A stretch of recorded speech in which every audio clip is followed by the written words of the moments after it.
my name is Sekar Arumsari Sukresno. Saya dari anggota muda KSRPMI Unindra. Di sini saya ingin memperjelaskan tentang webinar yang kemarin HIV dan AIDS. Ya, lebih ke kita memperjelas tentang HIV dan AIDS. Jadi kita di sini ingin memahami tentang HIV dan AIDS. Nah, di sini HIV itu penularannya itu bisa melewati cairan darah, infus darah, lalu pemakaian jarum suntik, sama pemakaian alat tusuk yang menembus kulit dan itu tidak steril. Jadi keadaannya itu tidak bersih. Nah, penularan bisa terjadi di cairan kelamin. Cairan penularan terjadi selama proses kehamilan, persalinan, dan menyusui. Lalu HIV tidak menular dan juga HIV itu tidak menular melewat ciuman, pelukan, WC, sentuhan, alat makan, nyamuk, atau tinggal serumah. HIV biasanya mencari antibody. Nah, lalu ada lagi jenis tes ALISA atau EIA, Western blot, terus tes cepat. Tes harus dilengkapi dengan konseling presetes. Lalu ada penjagaan HIV dan AIDS. Yang pertama A, abstinence, B, be fightful, C, condom, D, don't inject, so E, safe equipment. Cara menghindari penularan HIV. Untuk menghindari penularan HIV juga dikenal konsep ABCD. A artinya A itu abstinence, artinya absen seks, untuk tidak melakukan hubungan seks bagi yang belum menikah. Jadi bagi yang belum menikah jangan melakukan seks. Belum tentu yang belum menikah, belum tentu pasangan kita tuh tidak sehat gitu loh, belum tentu. Mungkin bisa jadi pasangan kita yang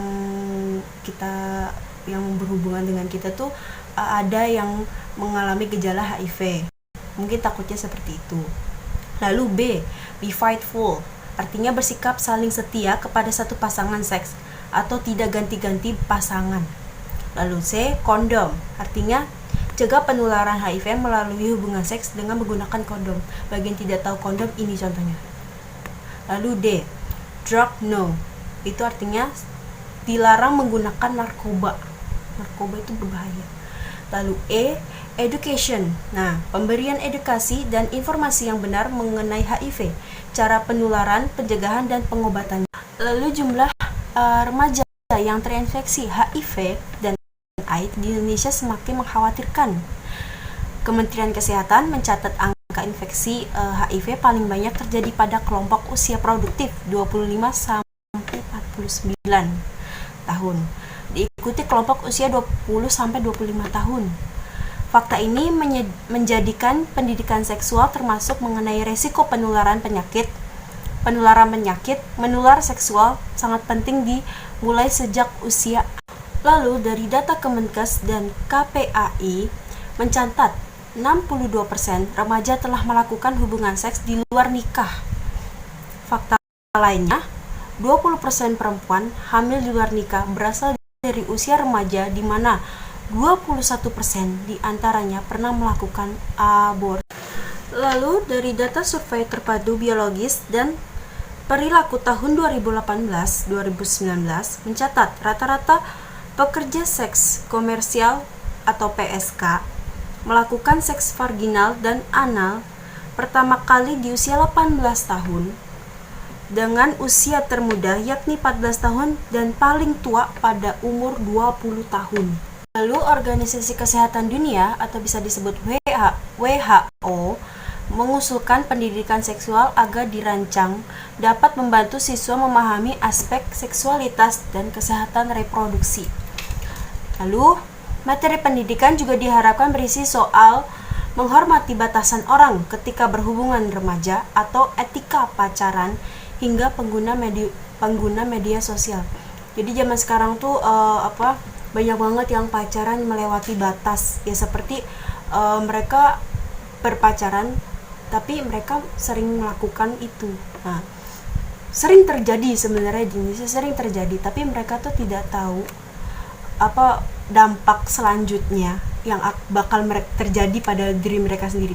Apalagi ya pacaran yang toxic relationship itu lebih berbahaya. Lebih baik kita pribadi menjaga diri kita sendiri, apalagi kita perempuan, apalagi perempuan yang sering namanya dilecehkan. Banyak sekali pelecehan seksual yang dilakukan oleh wanita. Dan kita sebagai manusia lah, kita harus menjaga diri kita sendiri agar kita tidak terkena penyakit HIV atau ya sebagainya itu. Pesan dari saya mungkin untuk penyakit HIV dari sekarang tuh kita seharusnya menjaga diri kita sendiri, ya seperti tadi apa yang saya katakan, menjaga diri kita sendiri dan memilih pasangan yang menurut kita serak menurut kita gitu. Terus ya jaga kesehatan, sekarang tuh zamannya penyakit gitu. Lalu kesan untuk saya untuk orang-orang di luar sana yang mungkin menurut saya pacaran ya, yang pacarannya terlalu toxic gitu sampai mereka berhubungan gitu, ya lebih baik seharusnya segera lanjutkan, takutnya keterusan. Mungkin cukup sekian dari saya, mohon maaf apabila terdapat banyak kesalahan. Billahi taufiq wal hidayah. Wassalamualaikum warahmatullahi wabarakatuh. Thanks for watching.